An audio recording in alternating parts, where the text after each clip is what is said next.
Student, class 12 physics. अगला topic हमारा क्या है? पैरेलल प्लेट कैपेसिटर यानी क्या है? समांतर पट्टिका सिद्धांत। तो पहले उसके बारे में कुछ जान लेते हैं, मतलब समांतर पट्टिका सिद्धांत क्या होता है। ठीक है, वह संगायित्र इसमें दो समान आकार व ज्यामिति की धातु प्लेटें हैं, मतलब दो समान आकार की ज्यामिति की धातु प्लेटें हैं। वो धातु प्लेटें आयताकार, वर्गाकार, मतलब किसी प्रकार की हो सकती है। ठीक है, परस्पर समांतर वे एक दूसरे की क्या है? निकट स्थित होती है तथा इन पर परिमाण में तो समान है, लेकिन आवेश क्या है? विपरीत होता है। समांतर पट्टिका सिद्धांत कहलाता है। मतलब ये देखो,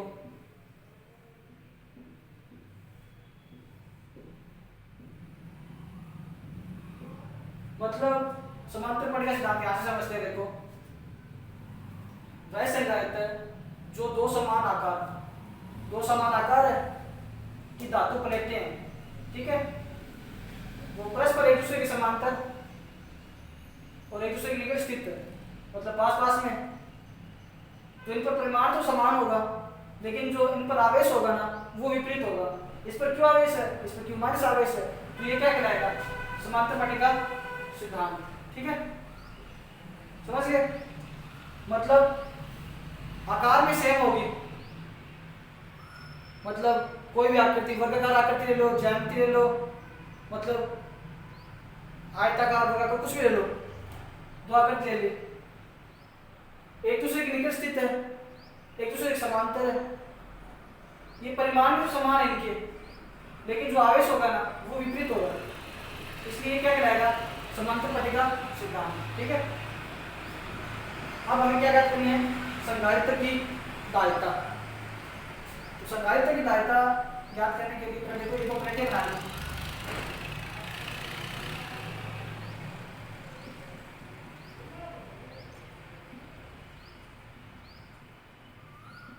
ये क्यू प्लेट है, ये क्यू प्लेट है, ये क्यू माइनस प्लेट है। ठीक है, यहाँ पे पॉजिटिव चार्ज है क्यू प्लेट के ऊपर, या नेगेटिव चार्ज है। एक प्लेट का क्षेत्रफल है और यहाँ पे क्या है? ये इसकी डिस्टेंस है। ठीक है, तो संधारित्र की दायिता ज्ञात करनी है हमें। तो संधारित्र की दायिता ज्ञात करेंगे, इससे पहले क्या है? क्यू क्या होता है, ए क्या है और डी क्या है, वो लिख देते हैं। वेयर क्यू बराबर क्या होता है? प्रत्येक प्लेट पर आवेश का परिमाण,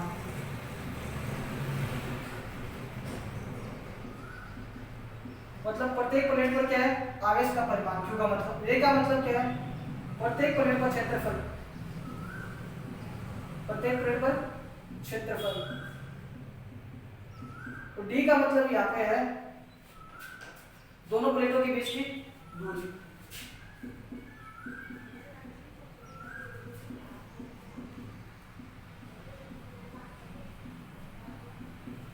तो आप यहां तक समझ गए होंगे संधारित्र की दायिता। ये बना दिया प्लेटें दो। तो Q का मतलब यहाँ पे क्या है?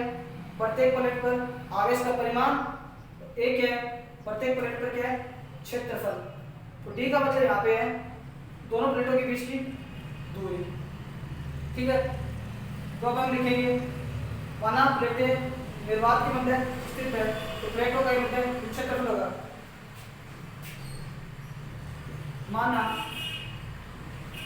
प्लेटों के मध्य निर्वात स्थित है, माना प्लेटों के मध्य निर्वात स्थित है, तो प्लेटों के मध्य विद्युत क्षेत्र होगा।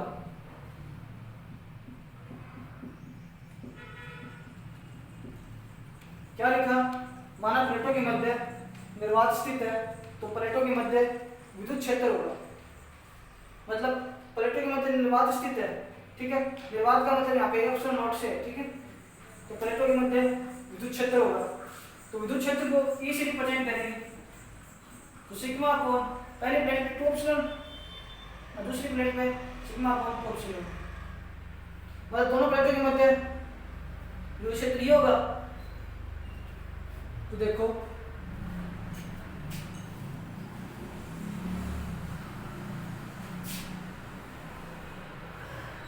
E बराबर सिग्मा अपॉन 2 एप्सिलॉन, E बराबर सिग्मा अपॉन 2 एप्सिलॉन, E बराबर क्या हो गया 2 sigma upon 2 epsilon not epsilon से एप्सिलॉन, मतलब 2 से 2 के मतलब 2 से 2 के कैंसिल आउट हो गया, तो बचा क्या sigma upon epsilon not E का मान। अंतः संधारित्र की धारिता क्या, यहाँ से क्या है सिग्मा का मान निकालेंगे पहले। सिग्मा बराबर क्या होता है Q अपॉन A। प्रत्येक प्लेट का क्या है पृष्ठ आवेश घनत्व है, ठीक है। सिग्मा बराबर क्या होता है प्रत्येक प्लेट का पृष्ठ आवेश घनत्व है। पहले तो सिग्मा बराबर क्या होता है Q अपॉन A, प्रत्येक प्लेट का पृष्ठ आवेश घनत्व है। तो सिग्मा का मान क्या हो गया Q अपॉन A, तो यहां से E बराबर क्या हो गया Q A अपॉन एप्सिलॉन। ये तो क्या है प्लेटों के मध्य विद्युत क्षेत्र आ गया, ये इक्वेशन हो गई एक। तो अब हमें क्या है प्लेटों के मध्य विभवांतर होगा, तो प्लेटों के मध्य विभवांतर क्या होगा अतः प्लेटों के मध्य विभवांतर होगा। इससे पहले हम ज्ञात करते हैं, इससे पहले हम ज्ञात करेंगे अतः संधारित्र की धारिता होगी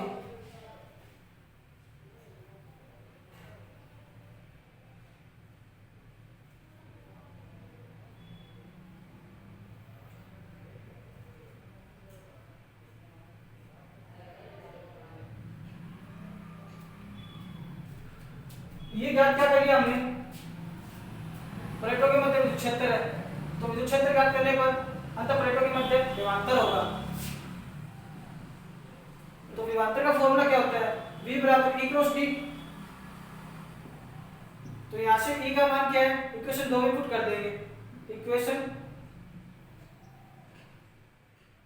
फर्स्ट इनटू इक्वेशन सेकंड। तो ये क्या हो गया तो V बराबर E का मान क्या है Q अपॉन एप्सिलॉन नॉट और D, तो V बराबर क्या हो गया QD एप्सिलॉन नॉट। ये विभवांतर निकल के आ गया। अंतः संधारित्र की धारिता क्या होगी, अब देखो नीचे अंतः संधारित्र की धारिता होगी। संधारित्र की धारिता क्या होती है C बराबर Q अपॉन V। तो V की वैल्यू इक्वेशन थर्ड से पुट कर देंगे 4 में, put the value from equation third into equation 4, put the value from equation 4 into equation third. मतलब 3 नंबर इक्वेशन से 4 नंबर इक्वेशन वैल्यू रख देंगे। तो C बराबर क्या होगा Q अपॉन क्या है QD into A epsilon not, ठीक है। तो QD अपॉन क्या A एप्सिलॉन नॉट ऊपर चला जाएगा यहाँ पे, तो Q से Q कैंसिल आउट, तो C धारिता क्या निकल के आ गई A एप्सिलॉन अपॉन D, ठीक है। तो धारिता क्या निकल के आ गई A एप्सिलॉन अपॉन D। बिल्कुल कुछ नहीं करना आपको, सिर्फ इतना याद रखना है संधारित्र की धारिता दो प्लेटों के मध्य होती है। मतलब दो प्लेट बना लेंगे, बता देंगे Q क्या होता है A क्या होता है D क्या होता है। माना प्लेटों के मध्य निर्वात स्थित है, तो प्लेटों के मध्य विद्युत क्षेत्र, दोनों प्लेटों के मध्य विद्युत क्षेत्र निकालना पड़ेगा। E बराबर सिग्मा अपॉन 2 एप्सिलॉन, E बराबर सिग्मा अपॉन 2 एप्सिलॉन, दोनों को ऐड करेंगे 2 सिग्मा अपॉन 2 एप्सिलॉन, 2 से 2 कैंसिल आउट हो गया, सिग्मा अपॉन एप्सिलॉन नॉट आ गया। आपको पता होगा कि सिग्मा बराबर क्या होता है Q अपॉन A, पहले लेक्चर में पढ़ा था हमने। सिग्मा बराबर होता क्या है प्रत्येक प्लेट का पृष्ठ आवेश घनत्व है, तो सिग्मा का मान यहाँ पे रख देंगे। तो Q upon A epsilon not, ये तो विद्युत क्षेत्र की क्या है विद्युत क्षेत्र निकल के आ गया। तो विद्युत क्षेत्र निकालने के बाद हम निकालेंगे अंतर प्लेटों के मध्य विभवांतर। तो विभवांतर का फॉर्मूला होता है v बराबर e क्रॉस d। तो e का मान यहाँ पुट कर देंगे तो निकल के आ गया v बराबर q d upon a epsilon not. और हमें निकालना की है संघातर की दायिता। तो संघातर की दायिता फॉर्मूला क्या होता है c बराबर q अपॉन v। तो यहाँ पे v का मान पुट कर देंगे तो दायिता क्या निकल के आ गई a एप्सिलॉन अपॉन क्या d। कभी कभी पूछ लेता है समांतर प्लेट की ये संघातर की दायिता याद करना। तो ये संघातर की क्या दायिता होगी, ठीक है।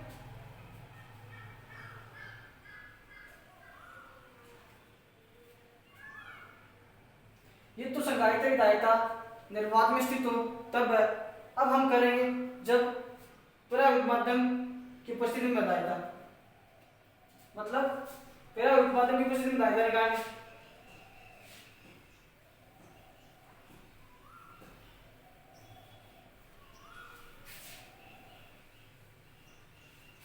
क्या पढ़ेंगे परावृत्त माध्यम की उपस्थिति में दायिता।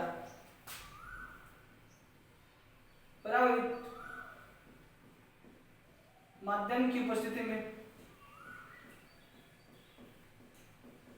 परावृत्त माध्यम की उपस्थिति में दायिता।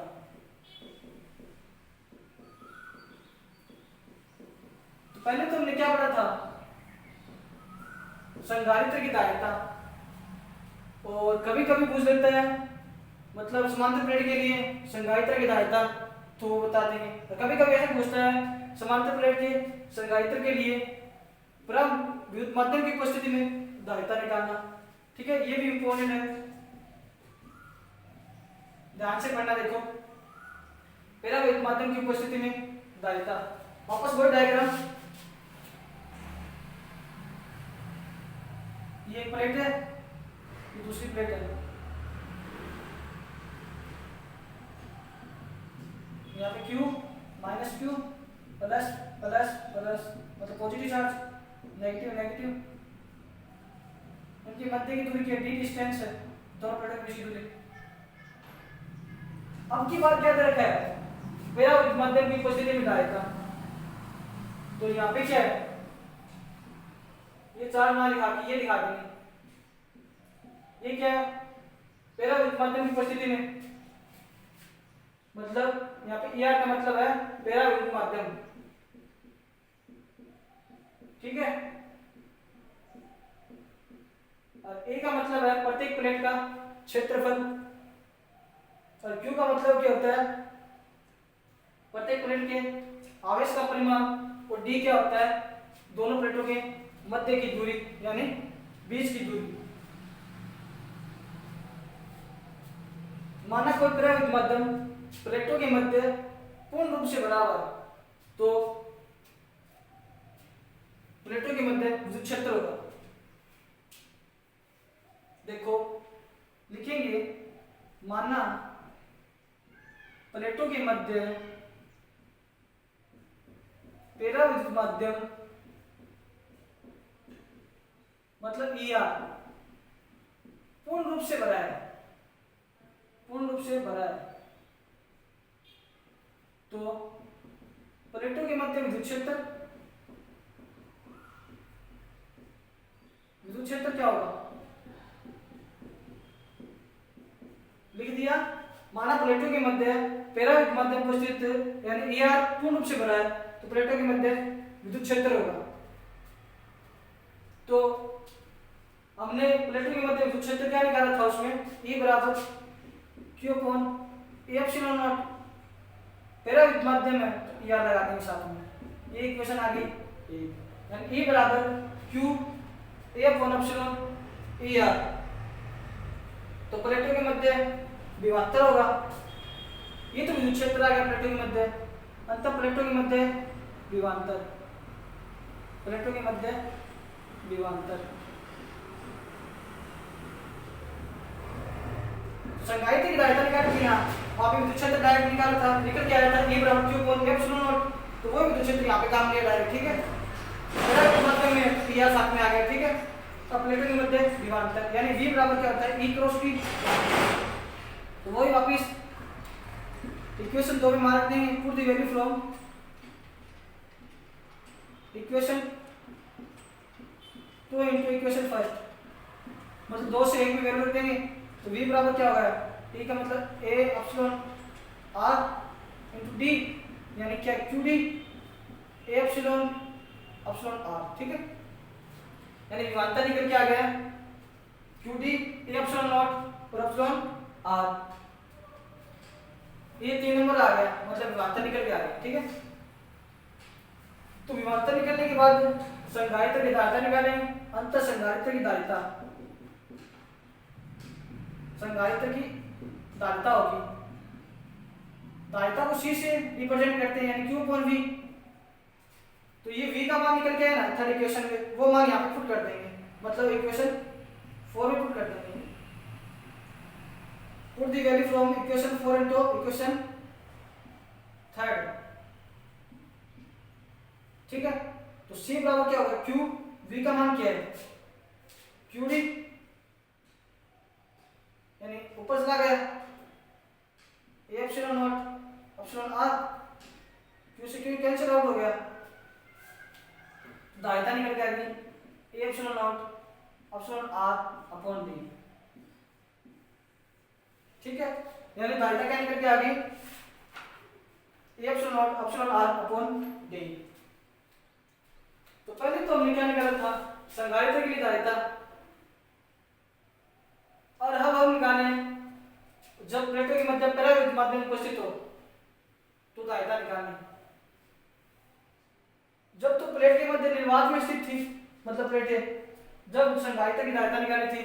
अब हम निकालें प्लेटों के मध्य अगर परावैद्युत माध्यम उपस्थित हो यानी एप्सिलॉन r उपस्थित हो, तो प्लेटों के मध्य विद्युत क्षेत्र, उसका विभवांतर, उसके बाद क्या निकलेगा, प्लेटों के मध्य संधारित्र की धारिता निकल के आएगी, ठीक है। तो ये संधारित्र की धारिता निकल के आ गई A epsilon not epsilon r और d। अब संधारित्र की धारिता पर निर्भरता,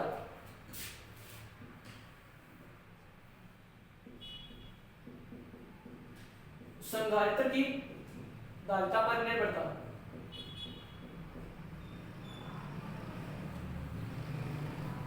पहले क्या निर्भरता देखो, फर्स्ट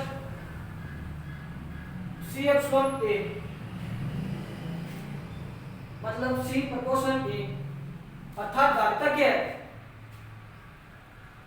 क्षेत्रफल की क्या है, समानुपाती यानी अनुक्रमानुपाती होती है, ठीक है। ये लिख देंगे, तो इसका डायग्राम बनेगा ये तो धारिता होगी और ये प्लेट का क्षेत्रफल होगा, ठीक है। सेकंड क्या है, C प्रोपोर्शनल एप्सिलॉन R, अर्थात धारिता क्या है, परावैद्युत माध्यम के क्या समानुपाती होती है, यानी एप्सिलॉन ER ग्रेटर देन 1 हो गया। तो इसका डायग्राम ये बन के आ गया, मतलब ये इसका ग्राफ हो गया।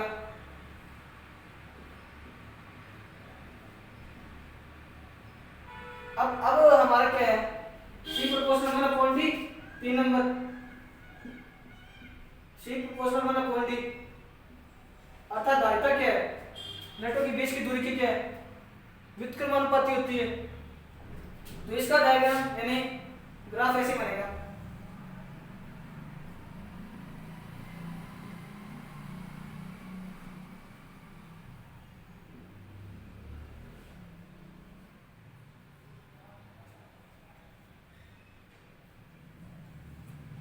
ठीक है। यानी ऐसे मारेंगे थोड़ा सा, यानी C प्रोपोर्शनल 1 अपॉन D। संधारित्र की धारिता पर निर्भरता समझ में आ गई।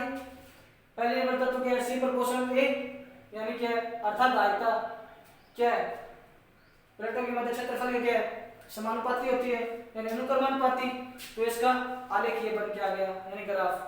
दूसरी क्या है, एप्सिलॉन R, मतलब परावैद्युत माध्यम की समानुपाती होती है, तो इसका आलेख ये बन गया। तीसरा क्या है, संधारित्र धारिता निर्भरता C प्रोपोर्शनल 1 अपॉन D, मतलब धारिता क्या है, प्लेटों के बीच की दूरी की क्या है, व्युत्क्रमानुपाती होती है, तो उसका ग्राफ ये बन गया, ठीक है। तो आज हमने क्या पढ़ा है, पहले तो समांतर प्लेटों के मध्य धारिता निकालनी देखिए। तो समांतर पट्टी का सिद्धांत पढ़ा है हमने, पहले तो क्या होता है, और फिर हमने पढ़ा है संधारित्र की दायिता कब निकाली? संधारित्र की दायिता जब मतलब निर्वात में स्थित हो प्लेटों के मध्य, तब दायिता निकाली है। और दूसरी निकाली है जब पेरावृत्त माध्यम की उपस्थिति में दायिता निकाली है। ठीक है, दोनों समझ में आ गया। एग्जाम दृष्टि से दोनों इंपॉर्टेंट है। या तो आपको पूछ सकते हैं समांतर पट्टिका सिद्धांत, पेरावृत्त माध्यम की उपस्थिति में दायिता, या पूछेगा आपको समांतर पट्टिका सिद्धांत में जब क्या निर्वात में उपस्थित हो। ठीक है, दोनों में से कौन सा ही पूछ सकता है। नेक्स्ट क्लास अभी कल होगी, इसलिए stay home, stay safe, stay health.